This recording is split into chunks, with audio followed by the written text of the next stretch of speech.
সাল্লাল্লাহু আলাইহি ওয়াসাল্লাম বলেন, এক ব্যক্তি ছিল যিনি ৯৯ জন মানুষকে হত্যা করেছিল। তার অন্তরে একসময় তওবার ইচ্ছা জাগে। সে এক আলেমের সন্ধান করতে লাগল। প্রথমে এক সাধুকে পেল। সে বলল, আমি ৯৯ জন মানুষ হত্যা করেছি, আমার জন্য কি তওবা আছে? সাধু বলল, না, তোমার জন্য কোনো তওবা নেই। তখন সেই ব্যক্তি রাগে তাকে সাধুকে হত্যা করল এবং ১০০ জনকে হত্যা করল।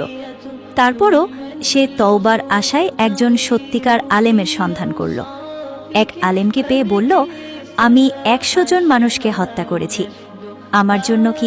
হ্যাঁ, অবশ্যই আছে। আল্লাহর রহমতের দরজা সব সময় খোলা। তুমি এমন একটা জায়গায় চলে যাও যেখানে সৎ ও নেক লোকেরা বসবাস করে। সেখানে গিয়ে আল্লাহর ইবাদত করো। তোমার পুরনো গ্রামে ফিরে যেও না, কারণ ওটা পাপের জায়গা। এই কথা শুনে লোকটি সে শহর ত্যাগ করে আল্লাহর পথে রওনা দিল। কিন্তু পথেই তার মৃত্যু হলো। তারপর কি হলো?